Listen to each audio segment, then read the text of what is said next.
أعوذ بالله من الشيطان الرجيم. بسم الله الرحمن الرحيم.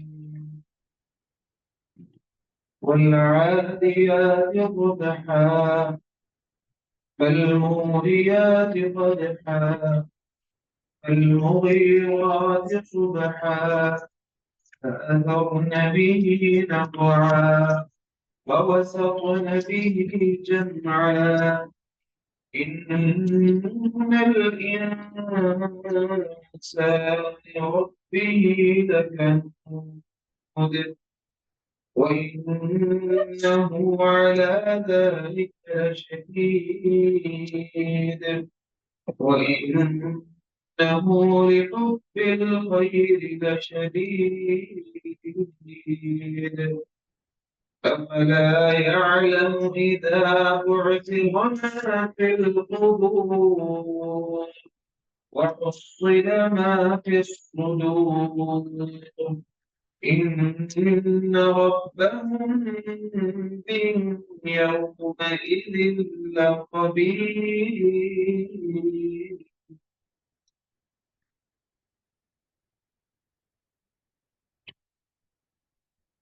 بسم الله الرحمن الرحيم. بسم الله الرحمن الرحيم. الحمد لله رب العالمين والصلاة والسلام على أشرف الأنبياء والمرسلين نبينا محمد وعلى آله وصحبه أجمعين. اللهم انفعنا بما علمتنا وعلمنا ما ينفعنا وزدنا علما وعملا وتوفيقا برحمتك يا أرحم الراحمين. رب اشرح لي صدري ويسر لي أمري واحلل عقدة من لساني يفقه قولي.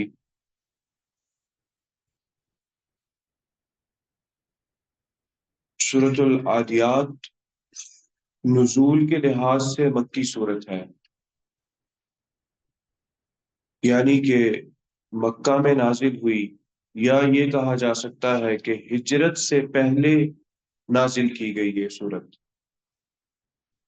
کچھ علماء اور کچھ صحابہ نے اس چیز کا تذکرہ کیا کہ نہیں یہ مدنی صورت ہے، لیکن اس کے مکی ہونے پر علماء نے یہ دلیل پیش کی کہ اس کا ایک ایک لفظ اور ایک ایک آیت یہ بتاتی ہے معنی کے لحاظ سے کہ یہ صورت مکی ہے، کیونکہ مکی صورتوں کا ایک خاص نہج ہے، ایک خاص طریقے کے الفاظ ہیں، ایک خاص لہجہ ہے اللہ تعالیٰ کا مکی صورتوں کے اندر، جس انداز سے جو انداز خطاب ہے اللہ تعالیٰ کا وہ ایک خاص انداز کا ہے۔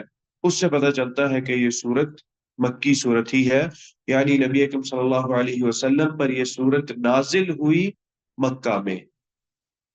اور اس کا جو موضوع ہے اس موضوع سے بھی یہ بات پتہ چلتی ہے کہ یہ صورت مکی ہے۔ موضوع یہ ہے اس صورت کا، جس چیز کی طرف اصل میں اللہ تعالیٰ اس صورت میں اشارہ کرنا چاہتے ہیں وہ پہلی 5 آیتوں کے بعد صورت ہے، اور وہ ہے اس صورت کا اصل موضوع۔ اور وہ جو اللہ تعالیٰ نے جس چیز کی طرف اشارہ کیا وہ انسان کا آخرت کو بھول جانا، اس چیز کی طرف اشارہ ہے کہ انسان کتنا غافل ہے آخرت کی طرف سے، اور اس غفلت کی وجہ سے کتنی ہی اخلاقی پستیوں کے اندر انسان گر جاتا ہے۔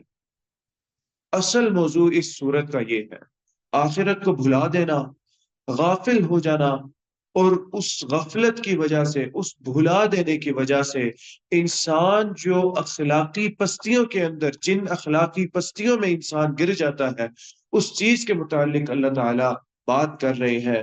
یا یہ بھی کہا جا سکتا ہے کہ خاص طور پر عرب کے معاشرے میں یہ ایک بہت بڑا مسئلہ تھا، جس چیز کی طرف اللہ تعالیٰ نے ان چند آیات کے اندر اشارہ کیا۔ 5ویں آیت کے بعد سے اللہ تعالیٰ شروع کرتے ہیں، اس میں اللہ تعالیٰ اشارہ کر رہے ہیں۔ تو اہل عرب میں، اس عرب کے معاشرے کے اندر اس وقت یہ بڑی معروف اور بہت پھیلے ہوئے مسائل تھے، جن سے عام لوگ بہت پریشان تھے۔ ایک تو یہ چیز کہی جا سکتی ہے، دوسری یہ کہی جا سکتی ہے کہ انسان بنی نوع انسان ہونے کی حیثیت سے، چونکہ وہ بھول جاتا ہے اس کی حیثیت سے، اور چیزوں کی اہمیت کی وجہ سے جن کی طرف اللہ تعالیٰ اشارہ کریں گے کہ انسان ان چیزوں سے غفلت انسان برتتا ہے، اس کی اہمیت کی وجہ سے بھی اللہ تعالیٰ نے ان چیزوں کا خاص طور پر تذکرہ کیا۔ اس سے پہلے ان چیزوں کا تذکرہ جو اصل موضوع ہے سورت کا، اس سورت سے پہلے اللہ تعالیٰ نے چند قسمیں کھائی ہیں، اور ان قسموں کو کھانے کے بعد ان کو جوڑا ہے اللہ تعالیٰ نے اس بات کے مسئلے کے ساتھ۔ اور اللہ تعالیٰ کا کسی چیز سے پہلے، کسی مسئلے سے پہلے قسم کھانا، یہ اس چیز کی اہمیت کو بتاتا ہے کہ فلانی چیز کتنی اہم ہے، اور جس چیز کی اللہ تعالیٰ قسم کھا رہے ہوتے ہیں اس چیز کی بھی اللہ تعالیٰ اہمیت کی ہی وجہ سے قسم کھاتے ہیں۔ جیسا کہ اللہ تعالیٰ نے ارشاد فرمایا نون والقلم وما یسطرون، والقلم، قلم کے اللہ تعالیٰ نے قسم کھائی۔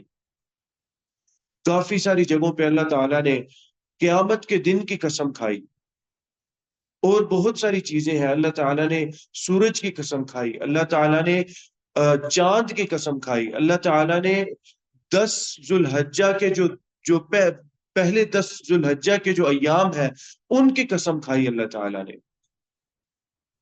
تو یہ قسم اللہ تعالیٰ کا کھانا کسی بھی چیز کے بارے میں اس کی اہمیت کو واضح کرتا ہے، اس کی اہمیت کے بارے میں بات کرتا ہے، یا اس کی اہمیت کو اجاگر کرتا ہے کہ فلانی چیز کتنی اہم ہے اللہ تعالیٰ کی نگاہ میں، اللہ تعالیٰ کے نزدیک فلانی چیز کتنی اہم ہے، اتنی کہ اللہ اس کی قسم کھا رہے ہیں۔ اللہ تعالیٰ کا یہاں پر ایک مسئلے کو ذہن میں رکھیں، جو ایک غلط العام کہہ لیجئے مسئلہ ہے یا غلط فہمی ہے لوگوں میں، چونکہ اس چیز کی طرف سے اللہ تعالیٰ نے مختلف چیزوں کی قسم کھائی قرآن کے اندر، لوگ یہ سمجھتے ہیں کہ ہم بھی قسم کھا سکتے ہیں۔ ہمارا کسی اور چیز کی قسم اٹھانا یا قسم کھانا شرک کے اندر آ جائے گا۔ اللہ تعالیٰ کا قسم اٹھانا اللہ تعالیٰ کے لیے جائز اس لیے بنتا ہے کہ اللہ تعالیٰ تو خالق ہے ہر چیز کے، ہمارے لیے جائز اس لیے نہیں ہے کہ ہم مخلوق ہیں اور ہم اس چیز کو خاص کرتے ہیں جو چیز صرف اللہ کے لیے ہے، اس چیز کو دوسرے کے لیے بھی کرتے ہیں جو چیز اللہ نے صرف اپنے لیے اختیار کی۔ اس لیے قسم کھانا شرک بھی بنتا ہے۔ یہودی نبی اکرم صلی اللہ علیہ وسلم کے پاس آئے اور آ کر کہتے ہیں کہ اے اللہ کے رسول، آپ ہمیں شرک سے روکتے ہیں، آپ توحید کے متعلق بات کرتے ہیں، انکم تشرکون، اور آپ لوگ خود شرک کرتے ہیں۔ آپ صلی اللہ علیہ وسلم نے کہا وہ کیسے؟ اس نے کہا دیکھیں بڑی زبردست بات وہ لے کے آیا، اور اس سے یہ بھی پتہ چلتا ہے کہ ان کو توحید کی کتنی زیادہ سمجھ تھی، اتنی سمجھ تھی کہ اس چھوٹے سے مسئلے کو، جو بالکل چھپا ہوا مسئلہ ہے شرک کا، جس کو سمجھنا پڑتا ہے کہ کسی اور کی قسم اٹھانا شرک کیسے بن جاتا ہے، اس کو اپنے آپ پتا تھا، اس سے پہلے کہ اللہ کے رسول صلی اللہ علیہ وسلم اس کی وضاحت فرماتے۔ اتنی زیادہ توحید کے اندر پختگی تھی، لیکن ایمان نہیں تھا، ایمان نہ لائے۔ یہودیوں میں سے بہت کم لوگ تھے جو ایمان لائے، چند لوگ تھے، ان کے کچھ علماء تھے، اور پھر وہ معروف صحابہ بھی بنے، وہ اسلام لائے۔ ان کے علاوہ یہودیوں میں نبی اکرم صلی اللہ علیہ وسلم کو تکلیف دینا، آپ صلی اللہ علیہ وسلم کے لیے پریشانیاں پیدا کرنا، اس کے علاوہ یہودیوں نے کوئی کام نہیں کیا۔ بد عہدیاں کرنا نبی اکرم صلی اللہ علیہ وسلم کے ساتھ۔ آپ صلی اللہ علیہ وسلم مدینہ آئے، مدینہ آ کر آپ صلی اللہ علیہ وسلم ایک پرامن مقام چاہتے تھے، اور اس پرامن مقام اور مسکن کے لیے، پرامن رہائش گاہ کے لیے نبی اکرم صلی اللہ علیہ وسلم نے معاہدے کیے، لوگوں سے، آس پاس کے لوگوں سے، مشرکین سے معاہدے کیے، یہودیوں سے معاہدے کیے۔ عہد کی، وعدے کی، جو وعدے کو پورا کرنا، عرب کے اندر اس کی بہت بڑی اہمیت تھی، چاہے وہ مسلمان ہے، غیر مسلمان ہے، جو بھی ہے، لیکن اس کے اوپر، اس شخص کے اوپر جو وعدے کو پورا نہ کرتا، اس کے اوپر ایک کالا دھبا آ جاتا، پورے عرب میں اس کی تشہیر کی جاتی، اشعار کے ذریعے اور مختلف چیزوں کے ذریعے، لوگوں کے ذریعے، لوگوں کو خاص طور پہ اس خبر کے ساتھ پورے عرب میں پھیلایا جاتا ہے کہ بھئی لوگوں کو بتایا جائے کہ فلانا بندہ بد عہدی کرتا ہے، اپنا وعدہ توڑتا ہے۔ اپنے وعدوں کے ساتھ اتنے پکے تھے، ایک عزت کی بات تھی اور ایک کرم والی چیز تھی، اور وہ یہ نہ چاہتے تھے، یہ بالکل ان کے ذہن میں یہ چاہتے نہ تھے وہ کہ ہماری عزت پہ کوئی حرف آئے، ہماری ذات پہ کوئی حرف آئے، اس لحاظ سے کہ میں بدعہدی کرتا ہوں، میں بد کلامی کرتا ہوں، یا میرا وعدہ اس کی کوئی اہمیت نہیں۔ تو مشرکین نے اپنے وعدے پورے کیے، یہودیوں نے اپنے وعدے جگہ جگہ پر توڑے۔ نبی اکرم صلی اللہ علیہ وسلم بنی نذیر گئے، آپ صلی اللہ علیہ وسلم بنی قریظہ، آپ صلی اللہ علیہ وسلم بیٹھے ہوئے تھے، بات چیت تھی، انہوں نے کہا کہ بھائی یہ بہترین وقت ہے، اس سے بہترین موقع ہمیں نہیں ملے گا۔ محمد بیٹھا ہے فلانے گھر کی دیوار پہ کے ساتھ بیٹھا ہے، کون کون یہ کام کر سکتا ہے کہ پتھر پکڑے اور جا کے اس کے اوپر پھینک دے، نقضی علیہ، ختم کر دے، اس مسئلے کو ہی ختم کر دے۔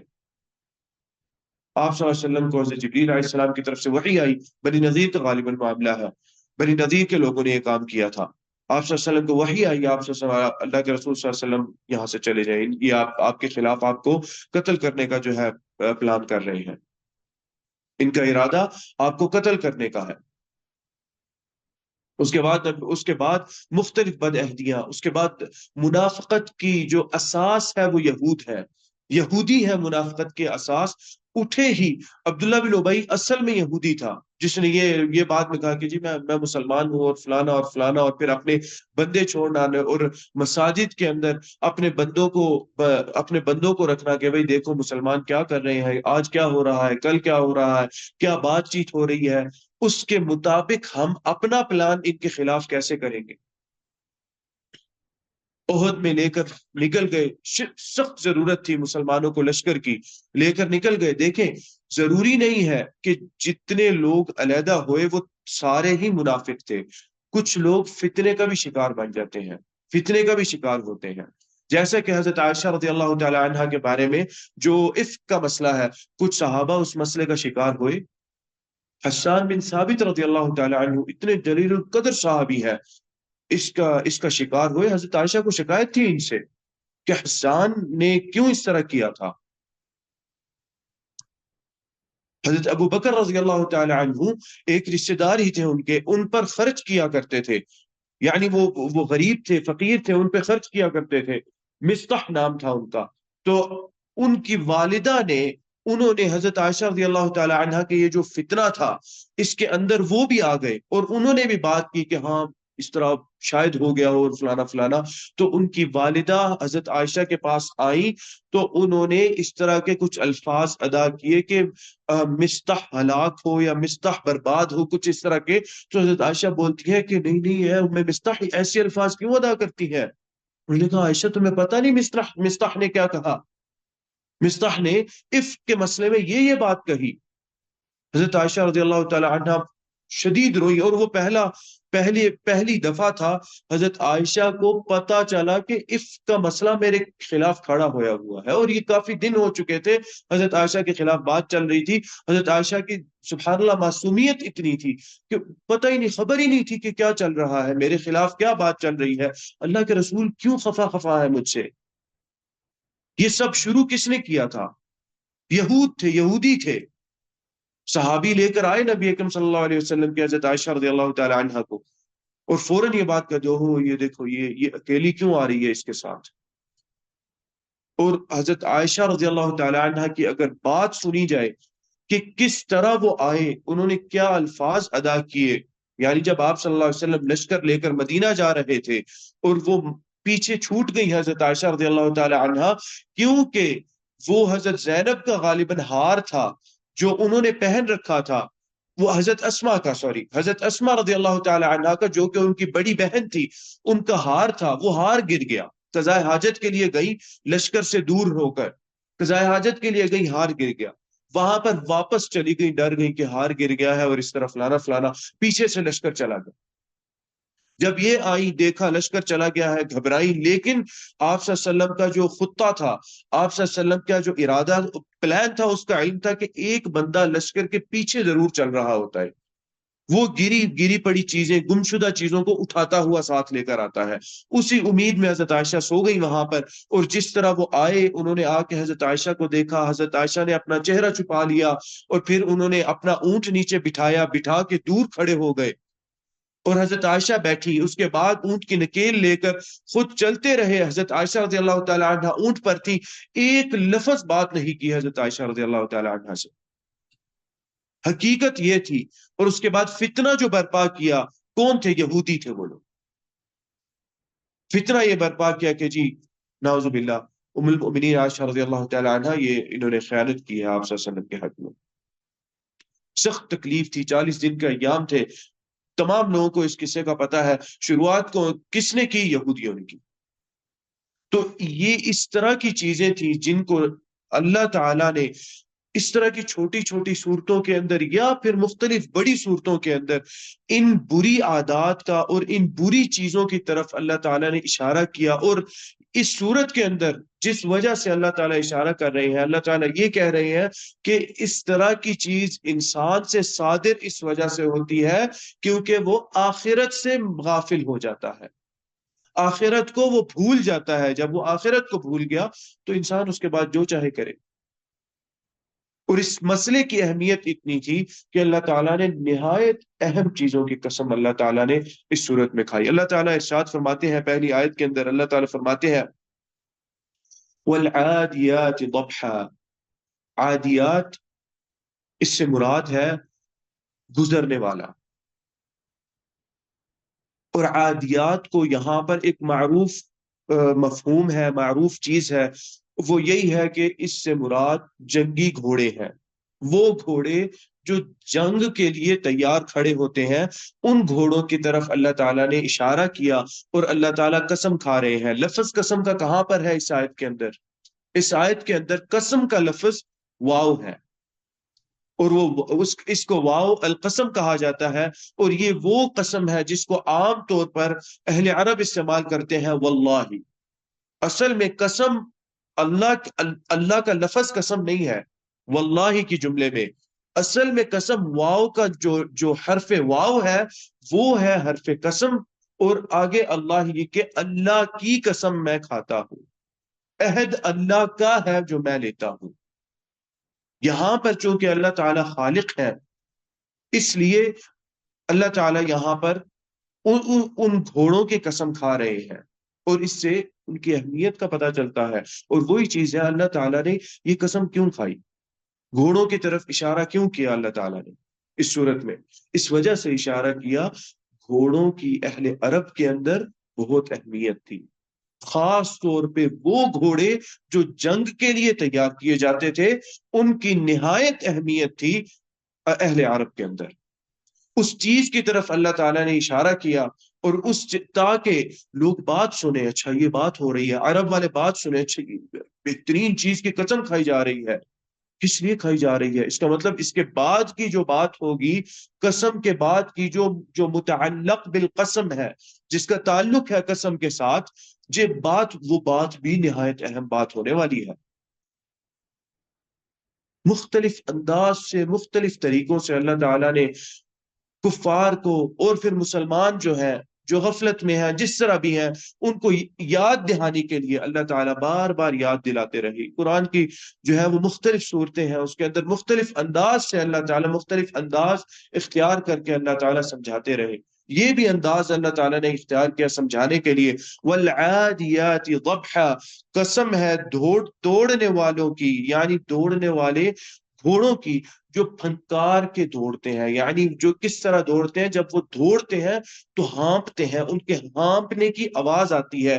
یہ وہ گھوڑا اس طرح دوڑتا ہے جس کو شدت سے دوڑایا جائے، ان گھوڑوں کی قسم کھائی جا رہی ہے۔ اور اس طرح کے عمل سے عرب فخر اب محسوس کرتے تھے، بڑی شجاعت ایک والا عمل سمجھا جاتا تھا کہ انسان کا گھوڑا اس طرح بھاگے اور انسان اس گھوڑے کو اس انداز سے دوڑانے کے قابل ہو، اس کو یہ چیز آتی ہو، یہ بہت بڑی فخر سمجھا جاتا تھا اس چیز کو۔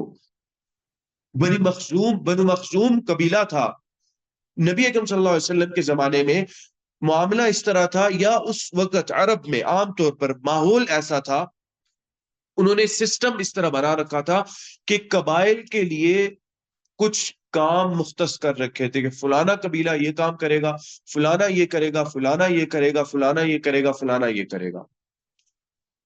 بنو مخزوم قبیلہ تھا جو ایک نہایت معروف صحابی کا قبیلہ ہے، سخت جنگجو صحابی تھے حضرت خالد بن ولید رضی اللہ تعالی عنہ۔ اس قبیلے کا کام ہی یہ تھا جنگ کرنا۔ ان کو قریش نے، چونکہ قریش سب کے لیڈر تھے، سردار تھے، قریش جو تھے ذمہ داریاں سونپتے تھے، ان کو ذمہ داریاں سونپی ہوئی تھی کہ آپ لوگوں نے ہمارے لیے کمانڈر اور جنگجو بچے پیدا کرنے ہیں، جنگجو بچے آپ نے نکالنے ہیں۔ بچہ جب پیدا ہوتا اس کی تربیت ہی اس نہج پر شروع کرتے، ہر طریقے کی ایک نہج، ہر طریقے کا ایک انداز تربیت رکھا ہوا تھا، اس انداز تربیت سے بچے کی شروع سے تربیت کرتے۔ اور اس پورے خاندان کے بچے اور بوڑھے نہایت جنگجو لوگ تھے کہ اس قبیلے کا بندہ آ جاتا تو اس کے بعد جنگ کے اندر یا لڑائی کے اندر اس سے مقابلہ ممکن نہیں ہے۔ یہ بات سمجھی جاتی، سوچی جاتی، کیوں؟ بچپن سے ہی اس کی جو اس کو بڑا کیا، وہ اسی چیز پر بڑا کیا۔ بنو عدی تھے، بنو عدی کو حضرت عمر رضی اللہ تعالیٰ عنہ کا قبیلہ ہے عدی۔ بنو عدی کو سیاسی کاموں کے لیے گورنر بنایا جاتا تھا، گورنر اختیار کیا جاتا ہے۔ اسے حضرت عمر رضی اللہ تعالی عنہ کو اس طرح کی چیزیں سونپی جاتی رہی اسلام سے پہلے۔ حضرت عمر رضی اللہ تعالی عنہ یہ کام کرتے رہے، اہل مکہ کی طرف سے گورنر بن کر دوسری جگہوں پر جاتے تھے۔ اور اسی لیے حضرت عمر جو گورنر ہوتا ہے اس کے پاس علم ہوتا ہے، فہم فراست ہوتی ہے۔ حضرت عمر رضی اللہ تعالیٰ عنہ کی فہم و فراست معروف ہے، سب کو پتہ ہے اس چیز کا، کتنی فہم تھی، کتنا علم تھا حضرت عمر رضی اللہ تعالیٰ عنہ کا۔ تو قبائل کو مختلف چیزیں سونپی جاتی۔ قریش جو قبیلہ تھا، اس میں جو بنو ہاشم تھا، اس کی جو ذمہ داری تھی، جس کو سب سے عظیم اور سب سے بڑی ذمہ داری سمجھا جاتا تھا، وہ بیت اللہ کی رکھوالی تھا۔ اور جو ضیوف تھے، جو آنے والے لوگ تھے، عمرہ اور حج کے لیے آنے والے لوگ تھے، ان کا اکرام کرنا ان لوگوں کی ذمہ داری تھی۔ تو یہ سب سے بڑی چیز اس کو سمجھا گیا۔ اس لیے اللہ تعالیٰ نے یہ بات ارشاد فرمائی، اجعلتم سقایۃ الحاج وعمار، کیونکہ اس عمل کو بہت بڑا عمل سمجھا جاتا تھا کہ اس سے آگے کوئی عمل نہیں۔ اسی وجہ سے قریش سردار تھے تمام قبائل کے، جو بنو ہاشم تھے قریش کے اندر، بنو ہاشم تمام قبائل کے سردار تھے۔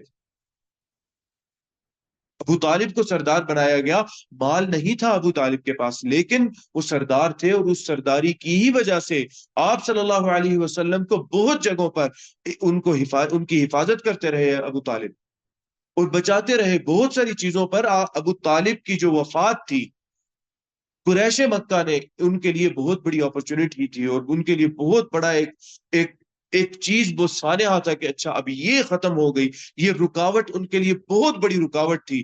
ابو طالب اب یہ ختم ہو گئی، اب ہم جیسے چاہیں محمد کے ساتھ کریں۔ اب محمد کی حفاظت کے لیے اس طرح کا شخص موجود نہیں ابو طالب جیسا۔ ہاں، صحابہ نے حفاظت کی آپ صلی اللہ علیہ وسلم کی، جس طرح جتنی زیادہ حفاظت کر سکتے تھے، جس انداز سے حفاظت کر سکتے تھے، جانیں دی آپ صلی اللہ علیہ وسلم کے لیے۔ لیکن مکہ میں صحابہ اس کے باوجود کمزور تھے، ابو طالب جتنا کوئی طاقتور نہیں تھا، وہ سرداری کی ہی وجہ سے۔ اللہ تعالیٰ نے یہ ارشاد اسی لیے فرمایا، اجعلتم سقایۃ الحاج وعمارۃ المسجد الحرام کمن آمن باللہ والیوم الآخر، کیا تم لوگوں نے جو حجاج کی رکھوالی کرتے ہیں یا ان کا اکرام کرتے ہیں، ان کو پانی پلاتے ہیں، اور حرم کی دیکھ بھال کرتے ہیں، حجاج کی دیکھ بھال کرتے ہیں، تم لوگوں نے اس کو اللہ تعالیٰ پر ایمان لانا اور آخرت پر ایمان لانے کے برابر بنا لیا ہے؟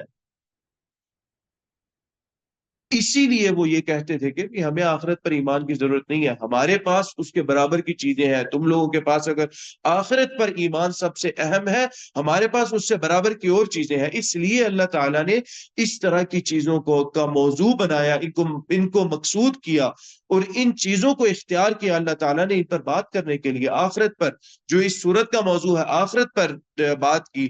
آخرت سے غفلت انسان کو پستیوں کی طرف لے کر چلی جاتی ہے۔ اگر یہ اتنا بڑا عمل تھا تو اتنی گناہ کیوں تھے، اتنے برے اعمال ان کے اندر کیوں موجود تھے؟ ان کا وجود اسی وجہ سے تھا کہ علم اس بات کا تھا کہ آگے تو کچھ ہونے والا نہیں ہے، کوئی نہیں پوچھنے والا، ہم جو کریں جیسے کریں، جہاں تک کہ انسان کے اندر آخرت کا ایمان ہو، یقین ہو اس بات کا۔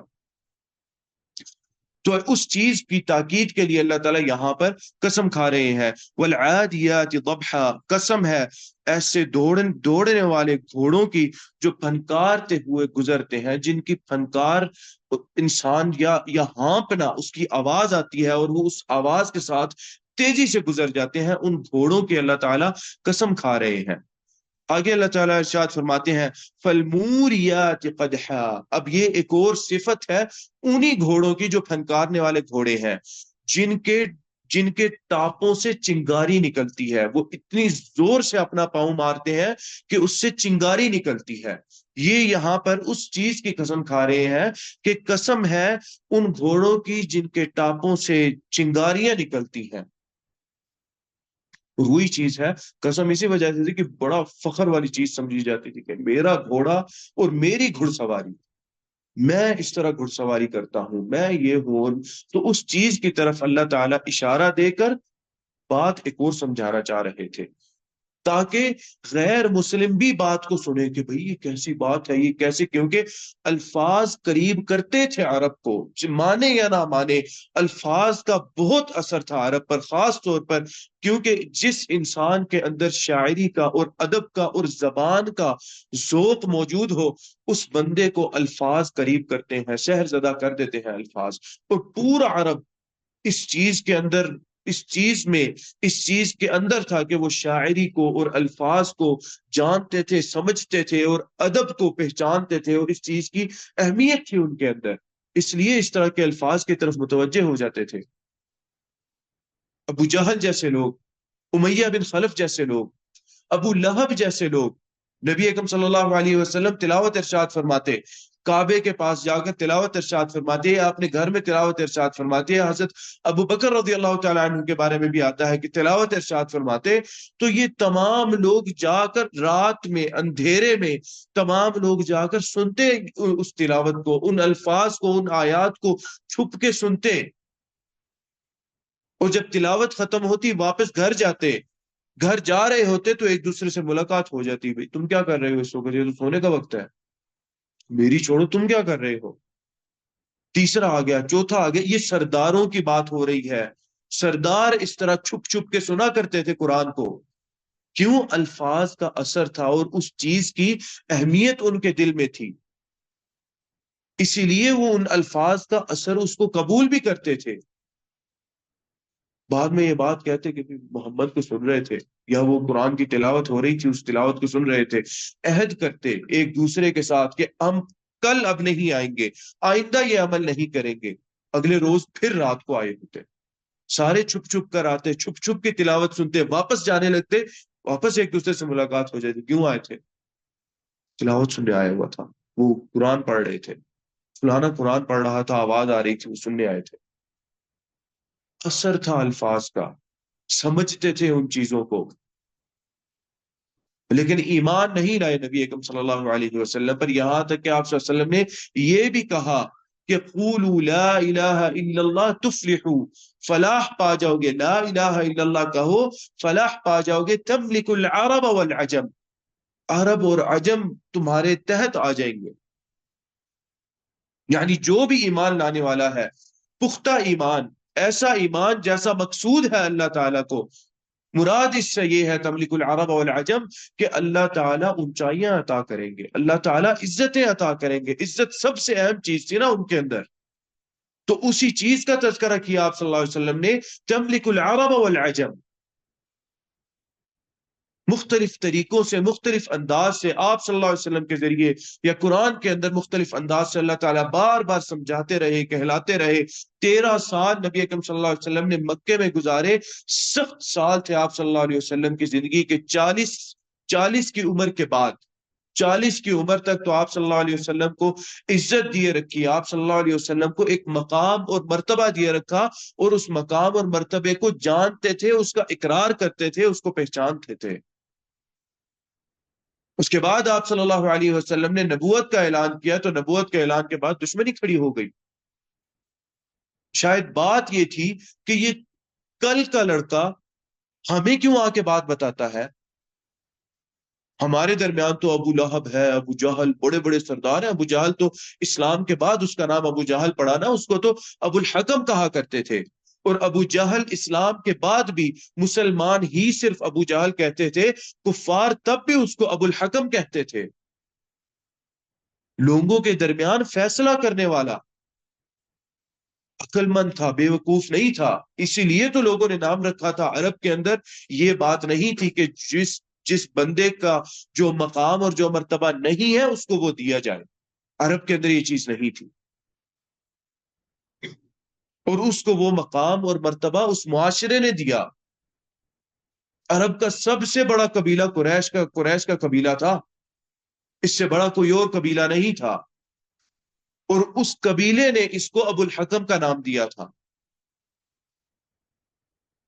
لیکن ایمان نہیں لائے نبی اکرم صلی اللہ علیہ وسلم پر، اس حکم ہونے کا کوئی اس کو فائدہ نہیں ہوگا، ان نیک اعمال کا، آخرت پر یقین نہیں تھا، ان نیک اعمال کا کوئی فائدہ نہیں ہوگا اس کو۔ حکیم بن حزام رضی اللہ تعالی عنہ فرماتے ہیں کہ میں نے 60 سال کفر کی حالت میں گزارے، ان کی عمر 120 سال تھی، آدھی عمر انہوں نے کفر کی حالت میں گزاری، آدھی عمر ان کی اسلام کی حالت میں گزری۔ کہتے ہیں جب ایمان لائے، نبی اکرم صلی اللہ علیہ وسلم پر ایمان لائے، آپ صلی اللہ علیہ وسلم نے ہاتھ آگے بڑھایا تو پیچھے کر لیا، یا رسول اللہ پچھلے گناہ۔ آپ صلی اللہ علیہ وسلم نے کہا اسلمت علی ما اسلفت من خیر، کہ تم اسلام لاؤ گے اپنے خیر اور نیک جو اعمال کیے ہیں ان پر انشاءاللہ تم اسلام لاؤ گے، پیچھے گزرے ہوئے جو خیر کے ہیں اعمال ان پر ہوں گے، جو گناہ ہیں وہ معاف کر دیے جائیں گے۔ الاسلام یجب ما قبلہ، جو اس سے پہلے کیے ہوئے برے اعمال ہیں ان پر پردہ ڈال کے ان کو ختم کر دیتا ہے اسلام۔ لیکن جو کیے ہوئے نیک اعمال ہیں ان کا اللہ تعالیٰ اجر دیں گے۔ کس وجہ سے؟ صرف اس ایک اقرار کی وجہ سے، اس ایک کلمے کی وجہ سے، لا الہ الا اللہ محمد رسول اللہ، اللہ تعالیٰ ایک ہے، برحق ہے، ایک معبود، اور نبی اکرم صلی اللہ علیہ وسلم اللہ کے رسول ہیں۔ نیک اعمال جتنے کرتے جائیں، اللہ پر ایمان نہیں ہے تو وہ اعمال قابل قبول نہیں ہے۔ حکیم بن حزام رضی اللہ تعالی عنہ فرماتے ہیں کہ میں نے اسلام لانے کے بعد تمام وہ اعمال پھر سے دہرائے، تمام وہ نیک اعمال ایک ایک کر کے پھر سے دہرائے جو گزری ہوئی زندگی میں نے کیے تھے، تاکہ وہ نیک اعمال صرف احتیاط کے طور پہ، نیک اعمال اگر اللہ نے قبول نہ کیے تو اسی طرح کے نیک اعمال پھر آگے میرے موجود ہوں، جو اسلام کے بعد ہوں، جو خالصتاً اللہ تعالیٰ کے لیے ہوں، جن میں اللہ تعالیٰ کی جو رغبت ہے یا اور اللہ تعالیٰ کے لیے کیے جانا اور اخلاص اس کے اندر ہو، اور اتباع سنت ان اعمال کے اندر ہو، جو کہ دو سب سے اہم شرطیں ہیں انسان کا عمل قبول ہونے کے لیے۔ آخرت پر ایمان نہ ہونا، اس سے پہلے کے اعمال یا اس کے علاوہ اس کے بنا جتنے بھی اعمال ہوں گے وہ قابل قبول نہیں ہوں گے۔ آگے اللہ تعالیٰ نے ارشاد فرمایا فالموریات قدحا کے بعد، یعنی جو ان کے پاؤں سے، قدموں سے یا ٹاپوں سے چنگاریاں نکالنے والے گھوڑے، فالمغیرات صبحا، صبح سویرے چھاپا مارنے والے یا صبح سویرے جنگ شروع کرنے والے، ان گھوڑوں کی قسم جو صبح سویرے جنگ شروع کرتے ہیں، ان گھوڑوں کی قسم، یعنی ان کی فنکار کے بعد اور تیز دوڑ کے بعد اور بھگانے کے بعد اب جنگ شروع کرنی ہے تو صبح جنگ شروع کرنی ہے۔ عرب کے اندر ایک یہ قاعدہ تھا اسلام سے بھی پہلے، اور یہ بات پتہ چلتا ہے کہ وہ لوگوں کو عزت دیا کرتے تھے،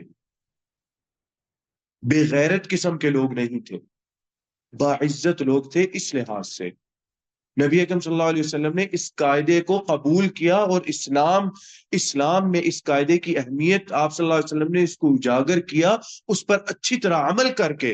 اور جو عادت تھی اسلام کے عرب میں اسلام سے پہلے، وہ یہ عادت تھی کہ رات کے وقت سفر کرتے، گھوڑے دوڑاتے، اپنے لشکر لے جاتے اس قبیلے کے پاس یا اس جگہ پر جہاں انہوں نے جنگ کرنی ہوتی، رات کے وقت جنگ نہ کرتے۔ اس کو بزدلی سمجھتے کہ یہ بزدلوں کا کام ہے، ہم بزدل نہیں ہیں، ہمارے اندر اتنی کرامت اور اتنی عزت ہے کہ ہم صبح سویرے آمنے سامنے ایک دوسرے کو دیکھ کر ہم جو جنگ کریں گے۔ اور جب صبح ہوتی تو جنگ شروع کرتے یہ لوگ، کہ یہ بات نہ کی جائے دیکھو کتنے بزدل لوگ تھے، رات میں آئے، رات میں آئیں گے تو ہر بندے کو کاٹ دیں گے نا، کوئی بندہ نہیں کھڑا۔ بات تو تب ہے کہ جب آگے بھی لوگ کھڑے ہوں اور اس کے بعد پھر لڑائی کی جائے، وہاں پر پتہ چلے گا کہ کتنی شجاعت ہے اور کتنی ہمت ہے اور کتنی طاقت ہے انسان کے اندر۔ اور اسی چیز کو ثابت کرنے کے لیے وہ یہ چیز کرتے تھے، ان کے اندر ایک بڑی عزت والی چیز اور کرامت والی چیز سمجھی جاتی تھی۔ آپ صلی اللہ علیہ وسلم نے اس قاعدے کو اسی طرح قبول کیا۔ ایک چیز آپ صلی اللہ علیہ وسلم نے اس کا اضافہ کیا اس قاعدے کے اندر، نبی اکرم صلی اللہ علیہ وسلم سفر کرتے، کبھی بھی آپ صلی اللہ علیہ وسلم نے رات کے وقت لشکر کشی کہیں پر نہیں کی تھی۔ لشکر لے جاتے آپ صلی اللہ علیہ وسلم، لیکن چڑھائی کرنا آپ صلی اللہ علیہ وسلم نے کبھی نہیں رات کے وقت کیا تھا یہ عمل۔ کیوں؟ آپ صلی اللہ علیہ وسلم انتظار کرتے، رات کو صبح ہوتی، فجر کا انتظار کیا جاتا، اگر آذان سنائی دی جاتی آپ صلی اللہ علیہ وسلم چلے جاتے وہاں سے، آذان کی آواز نہ آتی تو اپنی فجر کی نماز پڑھ کے نبی اکرم صلی اللہ علیہ وسلم چڑھائی کرتے پھر۔ اس قاعدے کو اسی طرح آپ صلی اللہ علیہ وسلم نے قبول کیا۔ تو اس چیز کی طرف، اس چیز کی طرف اللہ تعالیٰ اشارہ کر رہے ہیں رغبت دلانے کے لیے، دل کو نرم کرنے کے لیے، کہ دیکھو تمہارا ایک عمل اللہ تعالیٰ کو پسند بھی ہے، آخرت پر ایمان لے آؤ تاکہ وہ جو عمل کرتے ہو اس کا اجر بھی ملے، ثواب بھی ملے اس عمل کا۔ اتنا ہے کہ اللہ تعالیٰ نے قرآن میں اس چیز کا ذکر کیا،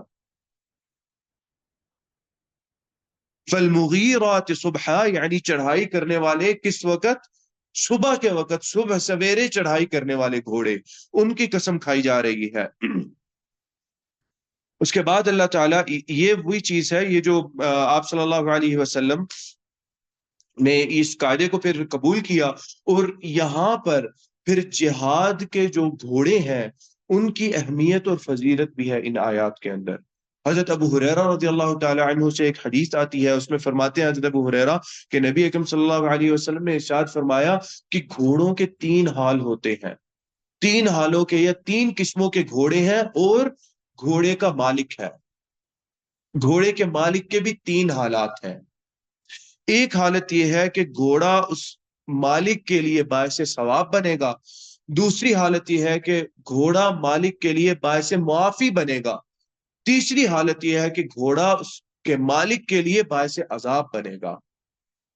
باعث ثواب کون سا ہے؟ اس کے بارے میں آپ صلی اللہ علیہ وسلم ارشاد کرتے ہیں کہ باعث ثواب گھوڑا وہ ہے جس کو انسان، جس کی رکھوالی کرے، جس کو اپنے پاس رکھے اور اپنی چراگاہ سے یا اپنے باغ سے اس کو چرنے کی اجازت دے، اس کی جو لید ہے اس کی صفائی کرے، اس کے سارے معاملات دیکھے، اگر وہ اپنی رسی توڑتا ہے، رسی توڑ کر جہاں جاتا ہے اس کو جانے دے، اور وہ یہ کس لیے کر رہا ہے کہ میں اللہ تعالیٰ کی راہ میں اس پر بیٹھوں گا، یا یہ کسی کا ہے تو اللہ تعالیٰ کی راہ میں اس پر بیٹھے گا اور جنگ کرے گا، جہاد کرے گا، تو یہ پہلا ہے جس میں گھوڑے کی وجہ سے اس کو ثواب مل رہا ہے۔ وہ پانی پیے گا، کسی اور کی نہر سے پانی پیا، یا صرف نہر سے پانی کیا، نہر کا تو مالک بھی نہیں کوئی ہے، کسی نہر سے پانی پیا تو ثواب اللہ تعالیٰ مالک کو عطا کریں گے۔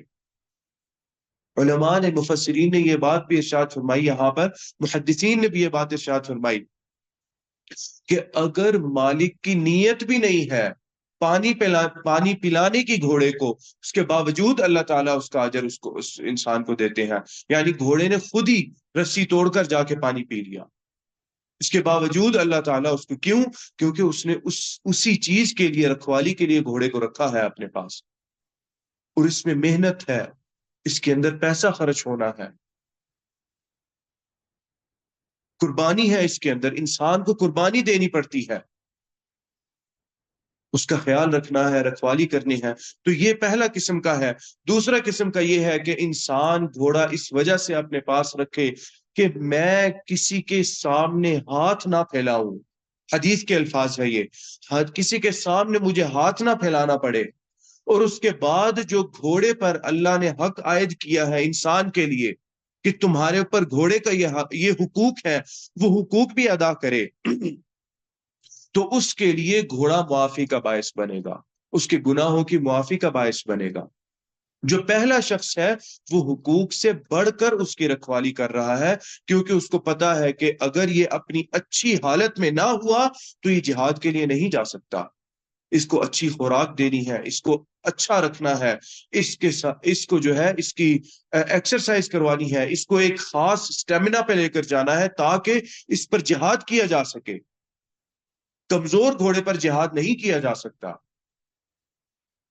جیسا آج کمزور گاڑی پر لمبا سفر نہیں کیا جا سکتا اور نہ ہی کوئی کرتا ہے، اسی طرح کمزور گھوڑے کو سفر کے لیے نہیں لے جایا جاتا تھا، چاہے کہ اس کو جہاد کے لیے لے جایا جائے.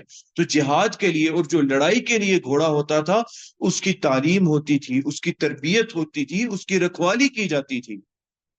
یہ پہلا جو شخص ہے اس نے یہ زائد اعمال کیے صرف گھوڑے کے حقوق سے زیادہ، صرف گھوڑے کے حقوق کو نہیں پورا کیا. دوسرا گھوڑے کے حقوق کو پورا کر رہا ہے جو اللہ تعالیٰ نے عائد کیے انسان پر، مالک پر، اور اس کے ساتھ اس نے اس لیے رکھا تاکہ مجھے کسی کے سامنے ہاتھ نہ پھیلانا پڑے. اللہ تعالیٰ اس گھوڑے کو اس کی معافی کا سبب بنا دیں گے، اس گھوڑے کی وجہ سے اس کی معافی ہوگی. اور تیسری قسم یہ ہے کہ گھوڑے کو کسی بھی طرح اللہ تعالیٰ کی راہ میں رکاوٹ پیدا کرنے کے لیے استعمال کیا جائے، وہ گھوڑا اس شخص کے لیے عذاب کا باعث بن جائے. اور وہی چیز انسان کے لیے آج کل کی سواری پر منطبق ہوگی. اگر آج کی سواری بھی انسان اللہ تعالیٰ کے راہ میں رکاوٹ ڈالنے کے لیے اس کو استعمال کرے تو وہ انسان کے لیے باعث وبال بن جائے گی. نیک کام کے لیے استعمال کرے گا تو ایک ایک لمحے کا اللہ تعالیٰ اجر انشاءاللہ اس پہ عطا کریں گے، انسان کو معافی ہوگی اور اجر بھی ہوگا. اور اگر دونوں معاملات انسان نے جمع کر لیے کہ مجھے کسی کے سامنے ہاتھ نہ پھیلانا پڑے اس لیے میں سواری رکھتا ہوں اپنے پاس، اور اس کی رکھوالی بھی کرے، دیکھ بھال بھی کرے تاکہ آگے اللہ کی راہ میں کوئی حاجت آئی تو میری سواری استعمال ہو، تو دونوں چیزیں اس کے لیے جمع ہو جائیں گی.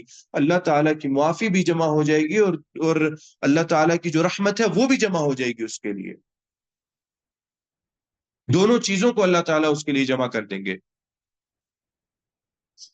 اس کے بعد اللہ تعالیٰ ارشاد فرماتے ہیں فَأَثَرْنَ بِهِ نَقْعًا، وہ گھوڑے ایسے ہیں قسم ان کی جو بھاگتے بھاگتے لشکر میں چلے، بھاگتے بھاگتے دھول اڑاتے ہیں. نقع یعنی مراد اس سے دھول ہے. خاص طور پر اس کا ذکر مفسرین نے کیا کہ نقع سے مراد وہ ہے جو سواری کے پیچھے دھول اڑتی ہے، اس کے چلنے کی وجہ سے، اس کو خاص طور پر یہ کہتے ہیں. تو ان کے چلنے کی وجہ سے جو دھول اڑتی ہے اس چیز کے بھی بارے میں اللہ تعالیٰ قسم کھا رہے ہیں. اس کے بعد اللہ تعالیٰ ارشاد فرماتے ہیں، 5ویں آیت ہے، 5ویں بار اللہ تعالیٰ 5ویں گھوڑوں کے ہی متعلق چیز ہے جس کی اللہ تعالیٰ نے قسم کھائی کہ قسم ہے فَوَسَطْنَ بِهِ جَمْعًا، پس قسم ہے کہ وہ لشکر کے درمیان پہنچ جاتے ہیں یہ کرتے کرتے. یہ شجاعت آپ کہہ لیجئے کہ انسان کی ہمت اور شجاعت کا ایک آخری مقام ہے، سب سے اونچا مقام ہے کہ انسان اس طرح گھوڑا بھگاتا جائے، اس طرح گھوڑا بھگاتا جائے کہ انسان دوسرے کے لشکر کے اندر داخل ہو کے وسط میں پہنچ جائے. اور یہ بات صحابہ رضوان اللہ علیہ مجمعین سے آتی ہے، اس طرح کا لڑے صحابہ کرام کفار سے. غالباً غزوہ موتا کے بارے میں آتا ہے یا اگر مجھے غلطی نہیں ہو رہی اس میں حضرت زبیر بن عوام، حضرت عبداللہ بن زبیر رضی اللہ تعالی عنہ سے بات کہی گئی کہ اے عبداللہ ہمارے ساتھ چلیے. تابعین نے یہ بات کی حضرت عبداللہ بن زبیر رضی اللہ تعالی عنہ سے. عبداللہ بن زبیر رضی اللہ تعالی عنہ ان چند صحابہ میں سے تھے، کوئی 2 ہاتھ کی انگلیوں پر وہ صحابہ گنے جاتے ہیں صرف، جو ڈھال نہیں استعمال کرتے تھے، دونوں ہاتھوں میں تلوار سے لڑتے تھے. جن میں ان کے والد بھی ہیں، عبداللہ بن زبیر کے والد زبیر بن عوام، پھر ابو دجانہ رضی اللہ تعالی عنہ جن کے بارے میں آتا ہے وہ سرخ پٹی باندھ کے لڑتے تھے اپنے ماتھے پر اور فخر ظاہر کر کے لڑتے تھے۔ آپ صلی اللہ علیہ وسلم نے ارشاد فرمایا کہ یہ چال اس مقام کے علاوہ دکھانا گناہ ہے، کبیرہ گناہ ہے۔ حضرت ابو دجانہ رضی اللہ تعالی عنہ جو جہاد میں چال دکھاتے تھے، سینہ چوڑا کر کے اور فخر کے ساتھ سرخ پٹی سر پہ باندھ کے حضرت ابو دجانہ رضی اللہ تعالی عنہ چلتے تھے۔ آپ نے یہ بات ارشاد فرمائی کہ یہاں پر اس مقام پر یہ چال اجر و ثواب کا باعث بنے گی، لیکن اس مقام کے علاوہ یہ چال اگر چلی گئی تو یہ کبیرہ گناہ ہے۔ اور چند اور صحابہ بھی ہیں جن کے بارے میں آتا ہے کہ دو تلواروں سے لڑتے تھے، ڈھال نہیں استعمال کرتے تھے۔ عبداللہ بن زبیر رضی اللہ تعالی عنہ کے بارے میں یہ بات جب تابعین نے کہی کہ آپ ہمارے ساتھ لڑے کفار کے خلاف اس طرح جس طرح اللہ کے رسول کے دور میں لڑتے تھے، انہوں نے انکار کیا، نہیں یہ نہیں ہو سکے گا تم لوگوں سے۔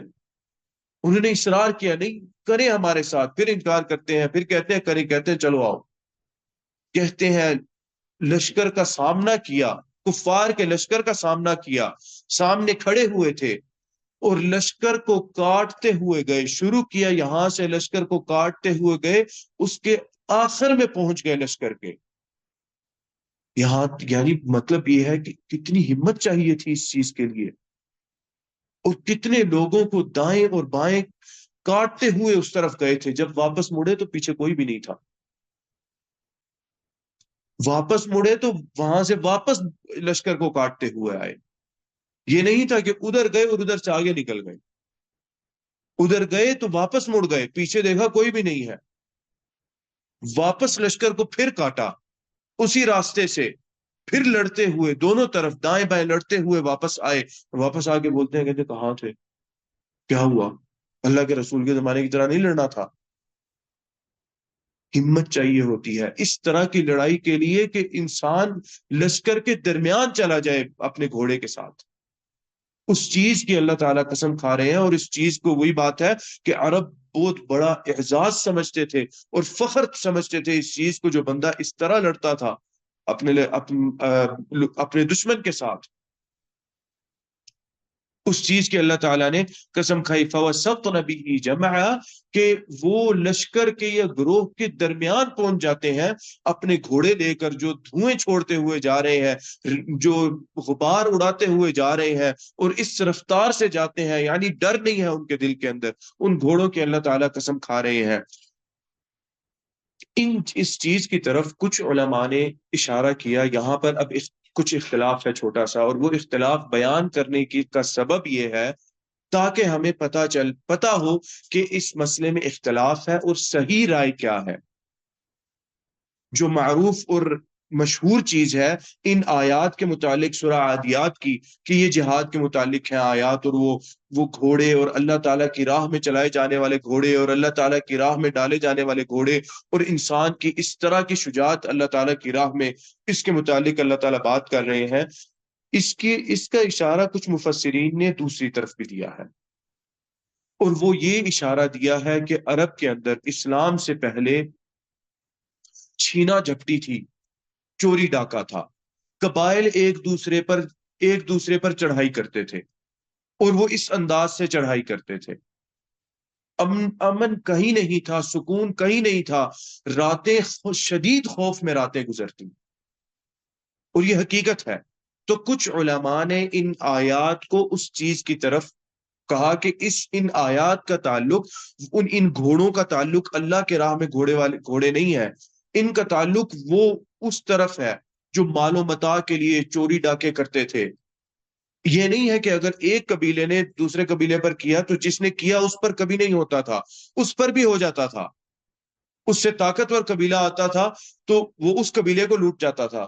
راتیں پر امن نہ تھی، خوف میں راتیں گزرتی، کیا کوئی آ نہ جائے، کوئی ڈاکہ نہ مار لے، مال متاع لے جاتے، عورتیں اور بچوں کو لونڈیاں اور غلام بنا لیتے، تباہ ہو جاتی، تباہ برباد ہو جاتی ان کی زندگیاں۔ وہ واپس اپنے ہی عورتیں اور بچوں کو اور اپنے مالوں کو اور مال کو اور مویشیوں کو لینے کے لیے واپس اس قبیلے پر چڑھائی کرتے، جیت گئے تو واپس اپنے مل گئی،